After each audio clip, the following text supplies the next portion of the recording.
Hello, everyone. This is She's Connected SA, and I'm Petro, and I'm speaking to a very special lady. So special. She's a sexual awakening facilitator and an author of A Sexual Awakening for Women, Shakti Malan. Hello. Thank you, Petra. It's great to be here. Yes. Oh, I'm so happy to be speaking to you. I just finished a previous interview with Deveshni, and I was like, okay, no, I have to finish now because we were just taking too long. And so where to start with you? Your beautiful website. Like I'm on the search to connect with women, really powerful, potent women, and you're one of them. And this sounds very exciting. Sexual awakening, especially in a country where so many women don't know anything about it. They are shut down. They don't even know that they're shut down. They don't know what it is that's making them feel stuck and not happy and not full of bliss. Oh, just speak about a sexual awakening. Let's start. Let's start with your work. Yeah, Petra. For me, what I've realized over the years, I grew up in South Africa in the context that you're painting, where we still had a strong sense of roles. I think around gender. I think most of us grew up with the sense that if you really want to get somewhere, especially Afrikaans girls, in relationship, then you have to be kind of a poppy. You have to be very pretty and you have to be a decorative piece. And I never could get that. And so what I did, which was what I think a lot of women in South Africa did, which is we decided that we were going to be more efficient in the world than men. And so I kind of developed my masculine early on very strongly. And so I became very efficient in my work. I had a PhD by the time I was 30. And I also came down with an autoimmune disease. I had a massive breakup in a relationship and my world came crumbling down. And in that experience, I realized that actually I was not in touch with the feminine aspect of me at all. I had read a book called Women Who Run with the Wolves that I think a lot of South African women have probably heard of, and went into a huge opening where I started to quest to discover the feminine. And in that process, some magical things happened to me. I went to swim with the dolphins because I had an inspiration to do that. The dolphins completely changed me. I came out of that and realized that I had to go onto a even deeper search, which led me to go and live in the wilderness for a year, completely changed my life, dropped my career, and got in touch with my body, got in touch with the earth, um, dropped all persona. I became a wild woman. I mean, I was kind of basically, you know, living in a caravan, running around half naked, wearing silks and I um, love it. yeah, and listening to the elements, and learning from nature about what it truly means to be in a body, dropping completely out of my mind and feeling myself from the inside out. And then I got a very clear message that I needed to explore what it means to be a woman sexually. And so it was as though I got switched out of the persona of being a good Afrikaans girl into reconnecting with a very ancient wisdom, which is the wisdom of Tantra. It's a sexual teaching, which is about waking up to the truth of who you really are, but not in a just a disembodied way, which many spiritual traditions teach. Tantra actually is very much about the realization of that in the body and in our sexuality.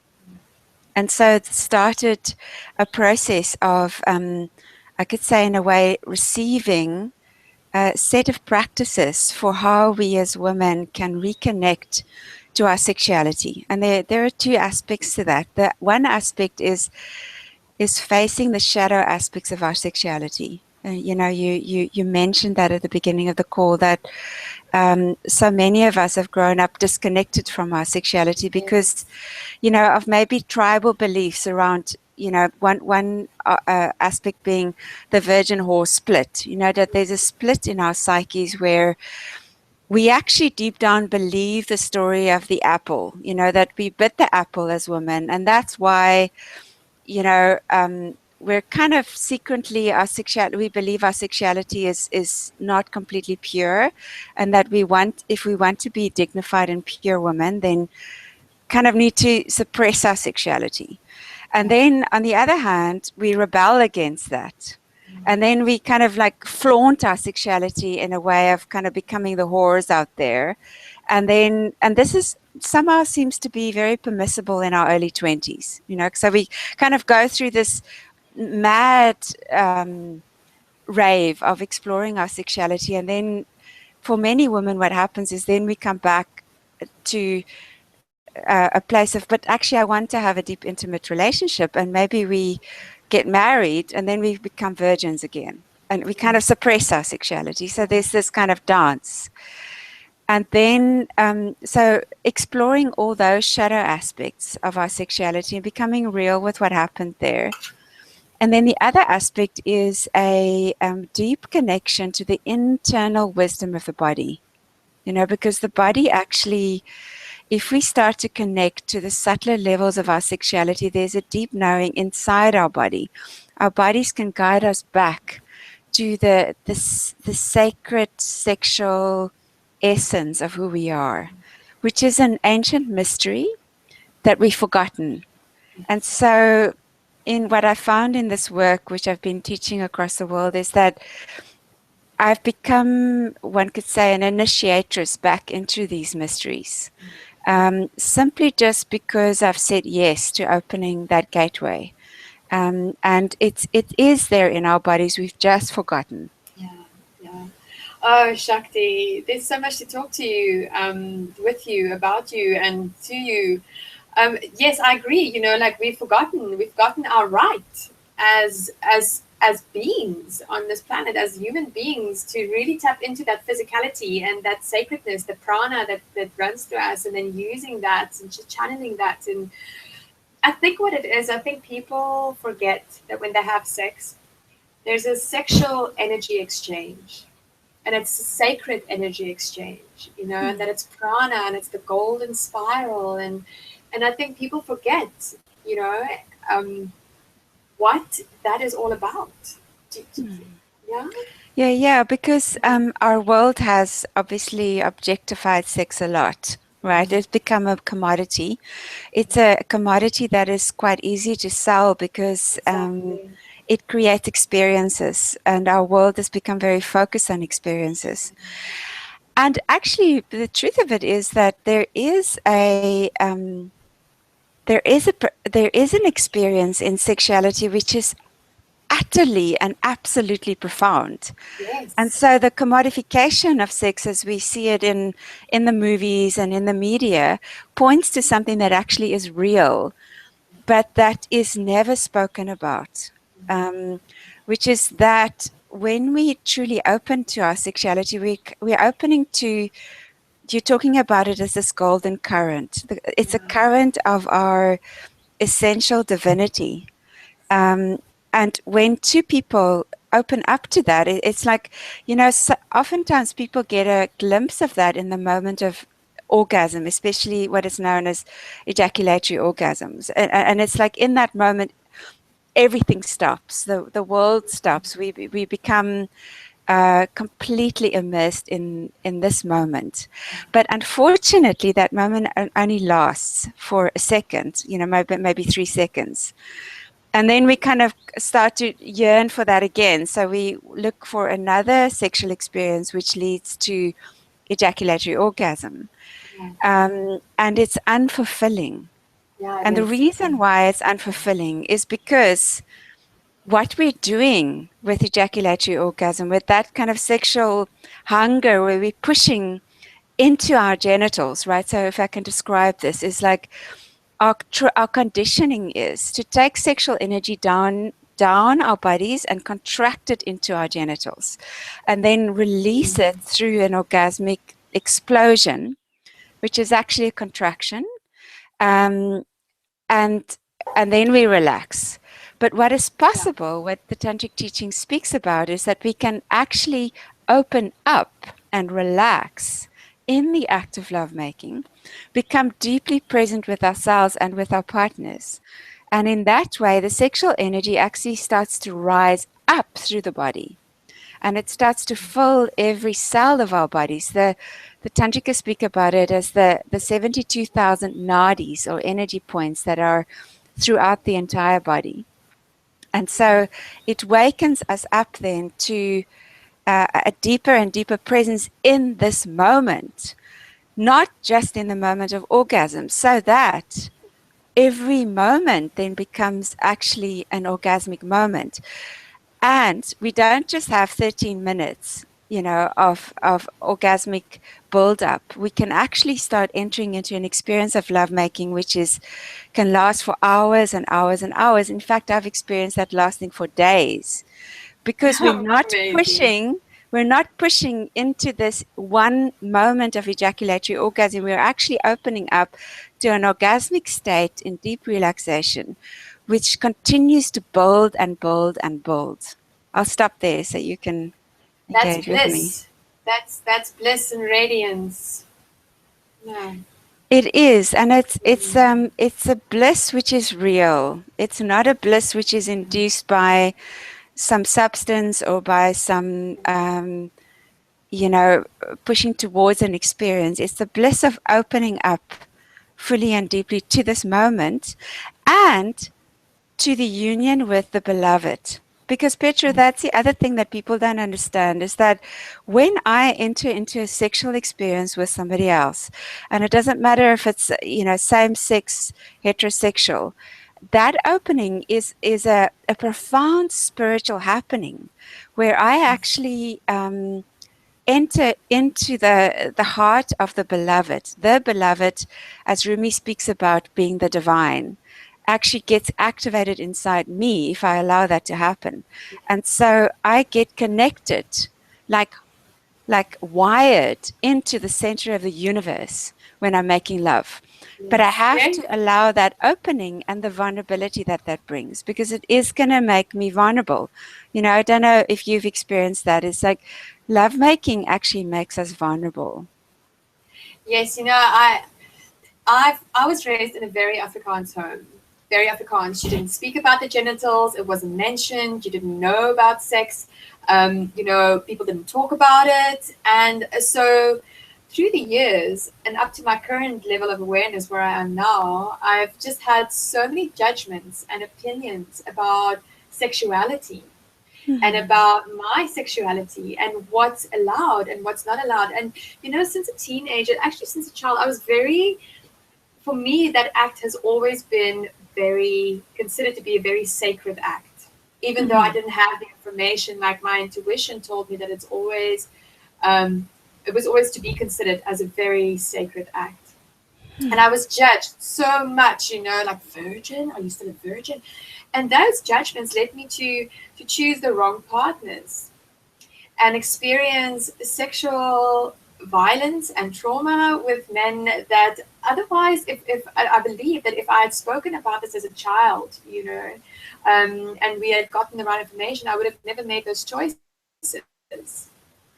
So I'm sitting in a world of information that my mom doesn't know, and my grandmother doesn't know, and my friends back home don't know, and some of the women that I speak to every day don't know. Yeah, and Petra, when So, you speak about that, like that, it's so beautiful what you're saying, that deep inner knowing that you had about the sacredness of sexuality, and then holding that in this virginal state. I think so, if I just want to kind of point to the goodness of that, because so many women feel that pressure that you speak about, that somehow, if I'm a virgin, there's something wrong with me. But if we can just for a moment go back and appreciate the exquisite yes. sacredness of our sexuality, even as a virgin, the fullness of who we are as sexual beings is already there. And in your inherent deep knowing of the power of that, as a virgin, you are actually in some ways already in the full blossoming of your sexuality. It was then in the, moving into the pressure and maybe stepping out of your heart's deepest knowing that you then had experiences that were, that were actually less than the full possibility, of Exactly. what your sexuality Less. could be. Oh, yes, yes, yes, yes, yeah. Yeah, but then, I mean, if we look back at that, then those experiences, of course, they leave their, you can say, their marks in our sexual body. So we get hurt. We kind of sometimes even get a sense of having been defiled sexually, like, there wasn't the correct honoring, and maybe the partners we engaged with didn't have a clue either. They came with their own conditioning. But the beautiful thing to know is that it is entirely possible for all of that to get cleared Yes. out of our energetic bodies.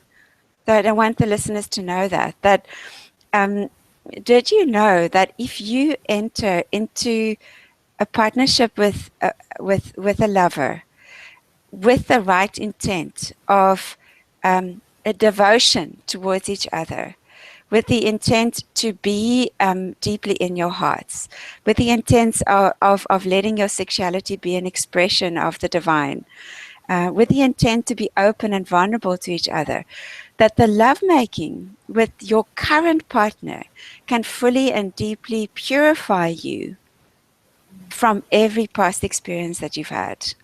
That's That is amazing. actually possible. Yeah. And it's the way that we're designed. Yeah. Oh, that's amazing. I think like a lot of women that will be listening to this, because there's always that thing, like, like, am I with the most am I in this act the most conscious I can be and the most present I can be, and what about and what ifs, and it's so beautiful to hear that from you. Hmm. Yeah. And Petra, I would say that even, that question that was there on the tip of your tongue, like, am I with the right partner? Like, is this the most conscious? Well, one thing that I can say is that even if you're not with the most conscious partner, but you move into the lovemaking with all of your heart, all of your devotion, seeing the divine in them, and not just making love to a personality, right? But actually honoring your own deepest knowing, then you will evoke that in your partner. Yes. You will evoke that, and you will activate what I'm speaking about here. And it is also important for us to really look at, am I with the one that takes me to the next level in what is possible in the evolution of my being? So that we don't just stay in relationships that are, uh, not deeply honoring of our process of awakening. And having said that, and I know that in our society there's also, this belief that, we must just keep moving on. It can happen that you actually meet somebody where this process of a deeper and deeper realization keeps happening. I mean, I'm in a partnership now with a man that I'm actually married to, where I believe that it's possible that we could actually stay together for an entire lifetime. And not because this is some old fashioned idea. It's because both of us have that devotion, that level of seeing of each other where we keep, dropping our ideas about who we thought the other person was. And so we keep bowing down to the divine in each other, which means that our lovemaking also keeps changing. It never stays the same because we're Yes. guided by some deeper inner voice of knowing, and we follow that, however scary that feels, however unknown that feels, we allow things to just keep dropping and open to the next level. Oh, beautiful. Sacred words, Shakti. I am, mm, yes, what can I say? That's just beautiful. Beautiful to hear and beautiful to acknowledge. And I hope that for whoever is watching and will be watching this, I think there's something so profound and powerful, potently powerful about being devoted to the divine.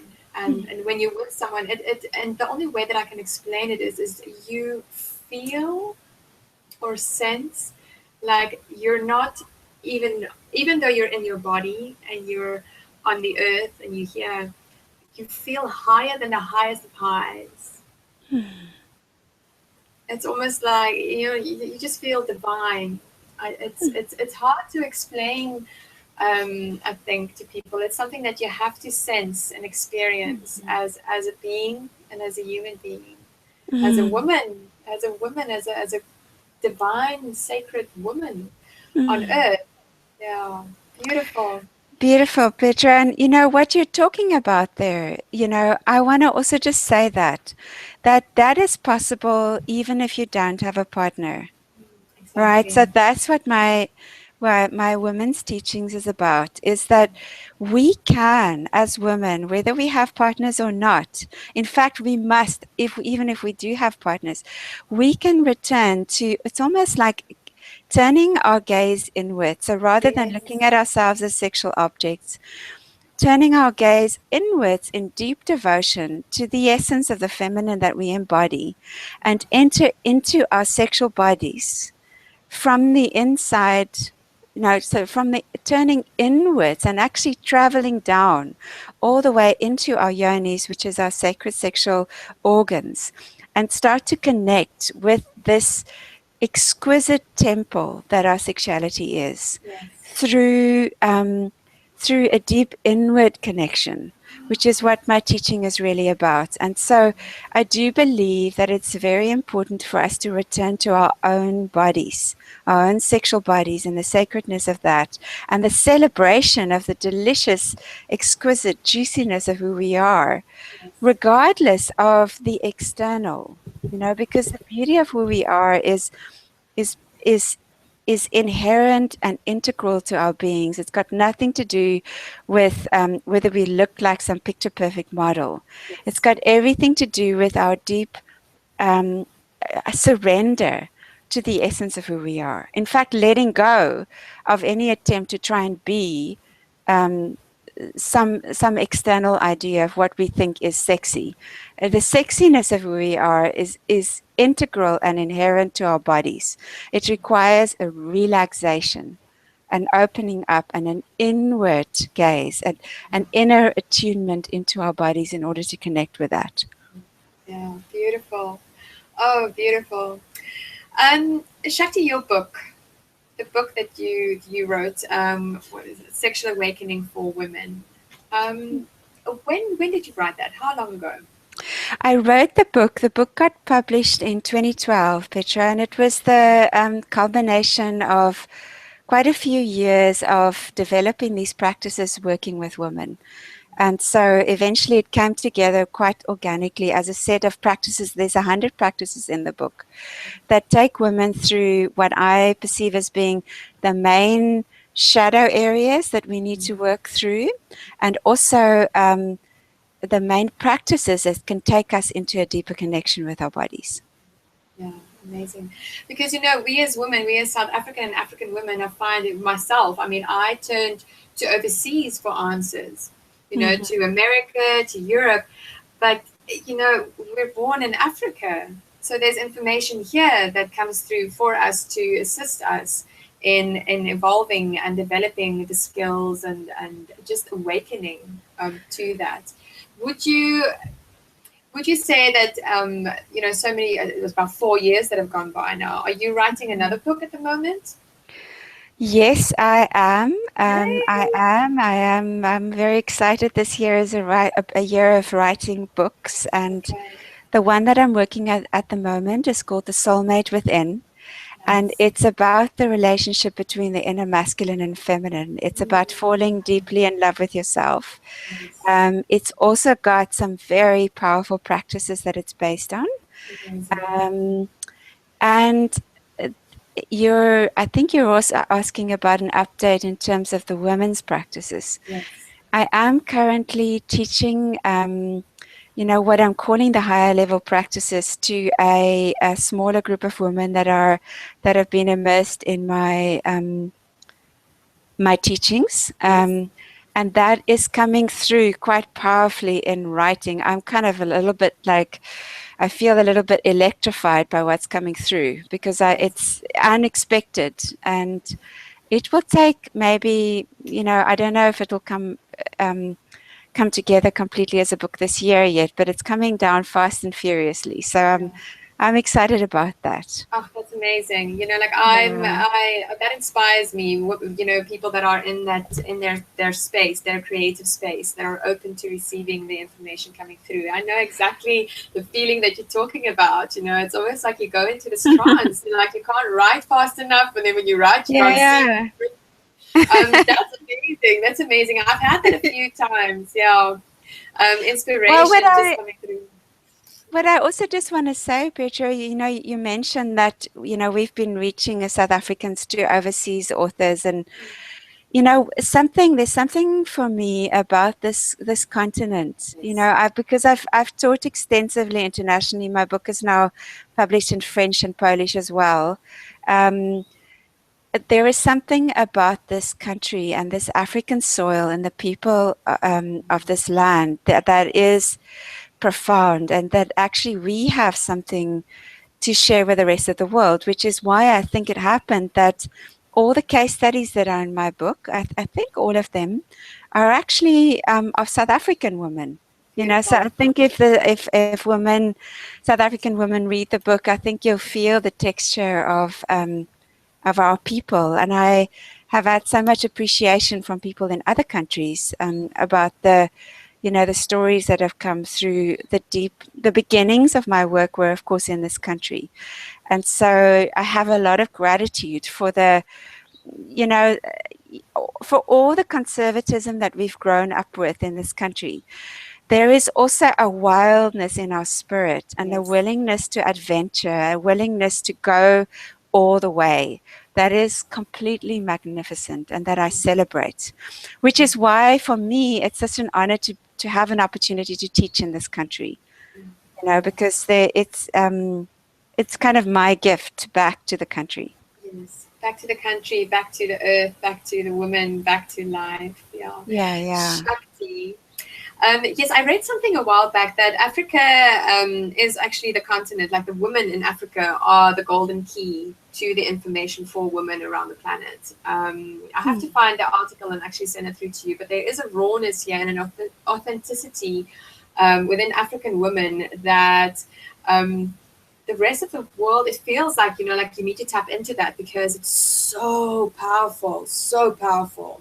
And we as women in Africa haven't even scratched the surface of what lies beneath our own potential. So That's true. yes. Yes. So Shakti, okay, let's talk workshops because you are going to have a workshop. Is it this weekend? Yes, that's right. Yes. Okay, and because I found out about you, I think I've actually found out about you a while back, but I've been quite busy. I spoke to Juliette Blanche, and she's importing eggs, yoni eggs, into South Africa. And I had an interview with her, and then she spoke about you, and I was like, okay, well, I definitely need to email you because I go quite wild when I'm in that space, and that's how we connected. Tell me about the yoni egg practice, because you'll be teaching that to women, and also just about your workshop, what that will entail. Yeah, so this weekend in Cape Town, I'm doing a 2-day non-residential workshop in Hout Bay, and the details of this workshop and the Yoni Egg workshop, which is on Monday night, next Monday night, are both on my website, shaktimalan.com, or you can look me up on Facebook, Shakti Malan. And the weekend workshop is, I'm feeling more and more is going to be an initiation where I am taking the women that are gathering into a process supported by a group of senior students of mine of deep connection with the inner spaces of their bodies. And this is happening through practices that involve guided visualization, subtle movement in the body. And so it's kind of like, as I speak about it, I'll just let my body connect into that frequency so you can get the feeling of it. It's like if we breathe in a way that we take the breath right down all the way into our pelvic center, and we allow the the pelvis to start to open up so that we can connect to the yoni, which is the vagina, the vulva, all of our sexual organs. And we start to feel into the yoni as a beautiful, exquisite flower that opens as the sun rises. And we let ourselves breathe into those petals opening up. It's as though the ambrosia, the energy that comes from her, starts to ripple up through the body. And it's like the uncoiling of a snake, or like a movement of a cat that starts to open up and starts to like ripple up through the body. It's kind of a rippling experience that is in the tantric tradition is called sky dancing. And so this energy movement, this opening up of sexual energy throughout the body is what I will be focusing on through practices that are entering into the body, but also through practices looking at these shadow aspects that block us from accessing our sexual energy. And then on the Monday night, we'll be doing the yoni egg practice, which is actually called the jade egg practice traditionally. It comes from the Taoist tantric tradition, and it's a practice where we take a little jade egg, which we'll be selling in the evening, into the yoni or the vagina, and we do practices, but through a very sacred ritual of actually strengthening and opening up the muscles of the yoni.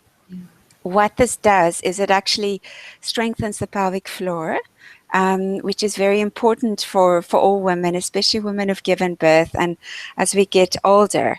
But what it also does is it practices what's called the love muscle, which is our capacity to, to move. If you can imagine, like our yonis, our vaginas they're also muscles, but we completely neglect them. The only time we feel them is if somebody's inside of us through fingers or through a tongue or through a penis. But we can actually practice our own the strength and the sensitivity of the yoni through this using this egg up putting it up in the yoni, and then it's kind of gentle contractions and relaxation. So we'll be introducing some of those practices in the evening. Amazing. Well, I'm quite excited, and that's actually what I want to talk to you about after the hangout. I think there's so much information, out there for women that needs to be shared, and the jade egg practice is definitely a practice. And I've spoken to when I spoke to Juliette, I said to her that it's definitely something that young girls need to know about, and not only find out about when they're 30 or 35 or 40 or 50. This is something that once you're 12, that's it. This is what's available to you. This is the information. This is, your given right as a woman to know about this. That's it's a beautiful idea, Pedro. And, I totally agree with you. And I've also found for older women, often when women go into menopause, they're actually stopping sexual because it's not working so well, or they're on their own. And there can be an atrophying of the yoni that actually happens, which can completely be reversed if we use the jade egg and start to develop like a deep love affair with our own bodies again in that way. Amazing. Yeah, because that is what it is. Like I remember this so clearly. Like I would always say I love myself. And people would be like, what? What did you just say? And I'd be like, yes, I love myself. I love my body. And even that was being made wrong growing up, because how can you say that? Like that's completely going against Christian beliefs, and like how can you be so vain? And it's so important that people acknowledge that, because you know what the change is. I mean, you work with men and women on sexual awakening within themselves, separate to being with someone.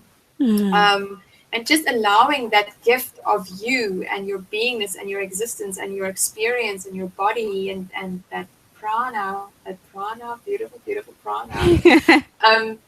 What that does to someone. I mean, it's you can't put that in words. We can talk about it, but people really need to experience it.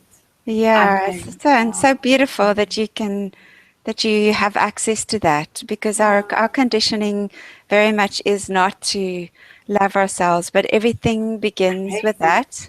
And it is also what we need to return to, so instead of thinking of our sexual relationship with ourselves as being some kind of like quick masturbatory practice, we can actually learn to truly touch ourselves with deep and profound love, which is also something I'll be introducing the women to over the weekend. Oh, amazing. Well, yes, let's talk about that some more later.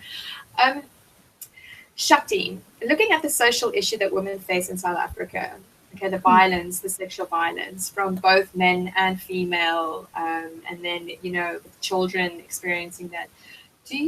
What's your opinion on women becoming more empowered and embodied within their own sexuality, to create a shift where that will no longer take place? Because we as women aren't suppressing our own sexual desires.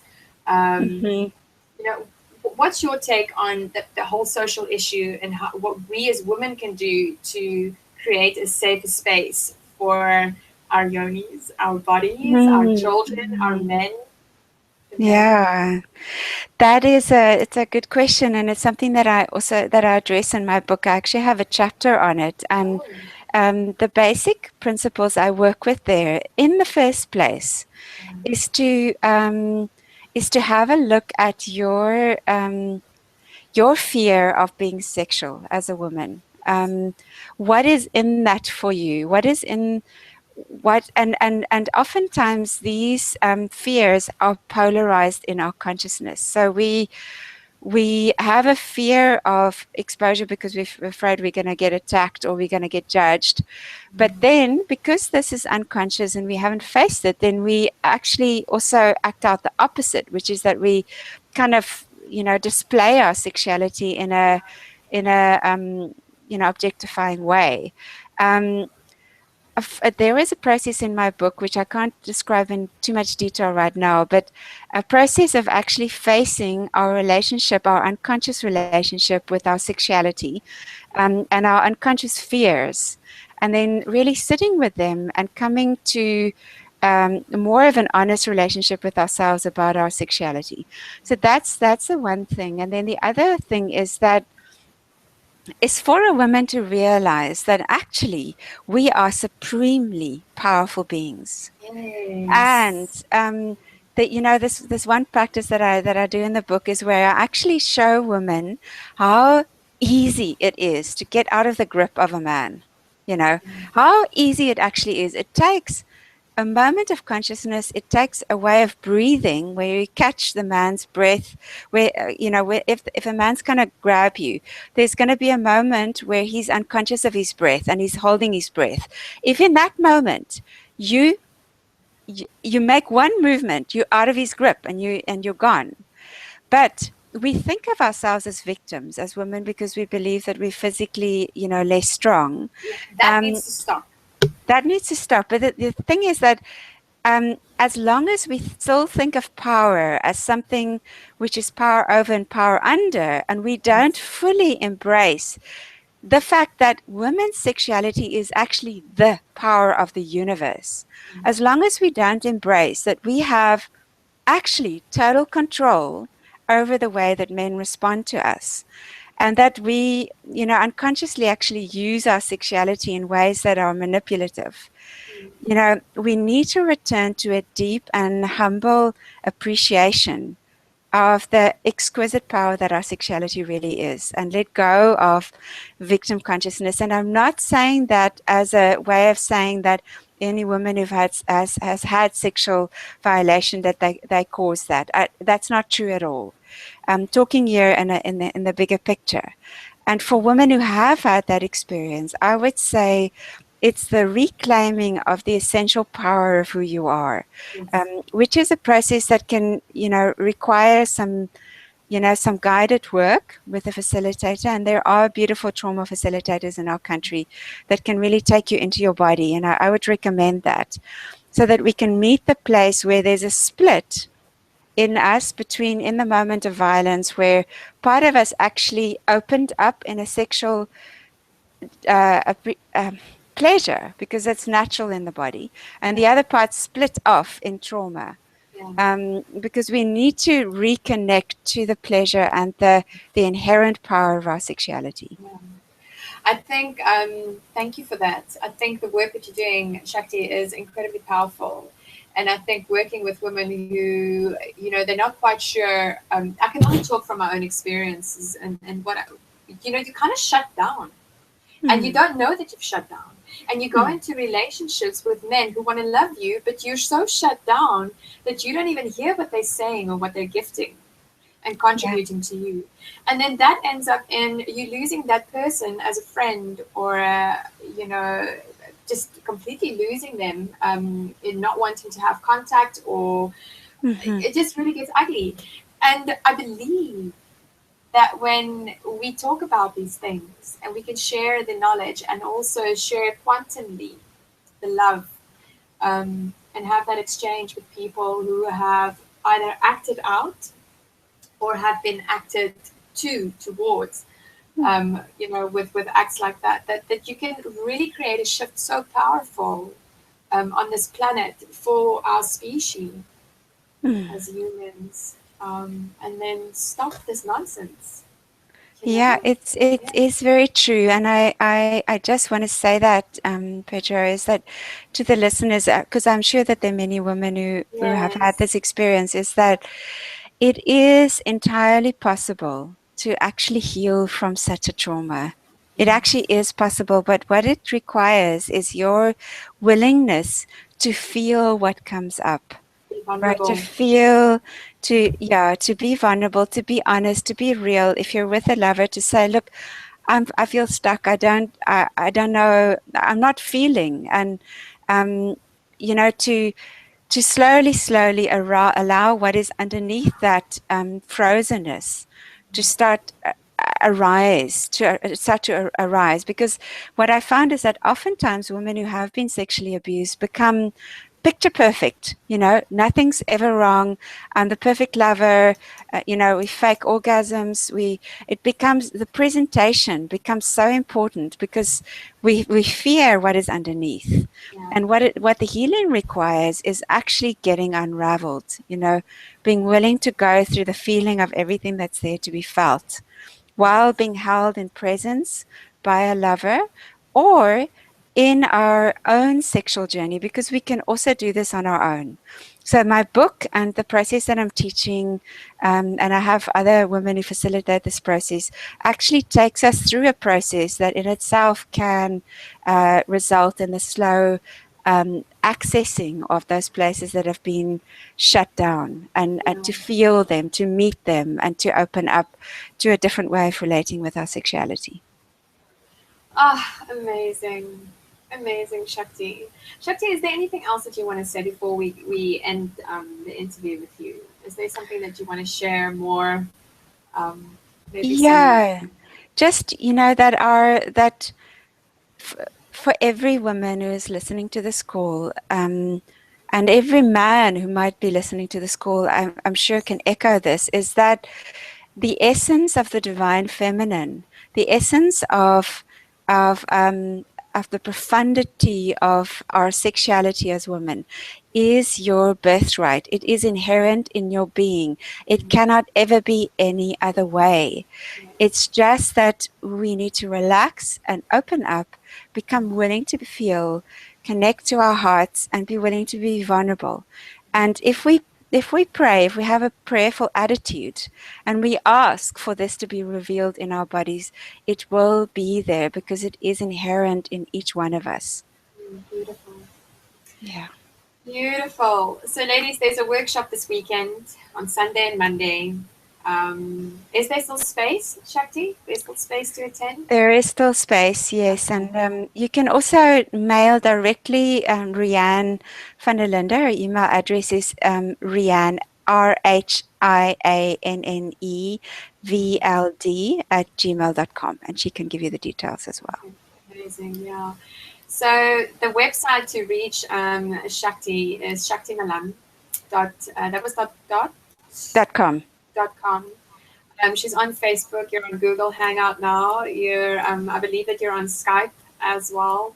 So it's easy to reach this lady. She's all over the World Wide Web, and also in South Africa in real time. Shakti, what can I say? This has been such a profound talk with you, and I feel so blessed to have your presence on with me right now, and also just on the channel. And I hope sincerely, I wish that women find this. And just to invite you, I have a pledge going on She's Connected SA. It's called Take the Pledge, Start the Conversation, Ask the Question. And it's for women to really open up and start asking questions to other women about what's happened in their lives, so that we can know about what's happened, so that they can bring it to the surface and talk about it and share with it, so that we can get rid of the anger, fear, doubt, blockages, energy blockages, and just the hurt that women carry. So I'd like to invite you, and please invite other women. I know women have been very silent. They'll take the pledge, but I know that you're talking about this to women, so you can fully take the pledge and just know that you are doing what's required. So yes, so take the pledge. www.shesconnected.co.za. Go to the workshops. Shakti, I'm sure I'm going to be speaking to you again in the future on She's Connected SA. I look forward to reading your new book that's going to come out. Actually, reading the one that you've already brought out, and then maybe going over to the next book. What a blessing you are, Tantra. Wow. Stunning. Yeah, thank you. Thank you so much for the opportunity. I'm going to say goodbye to everyone. Goodbye, everyone. Attend the workshops, listen to the talks, speak to us if you have information to share to women out there, and yes, live your divine life. Okay, bye-bye.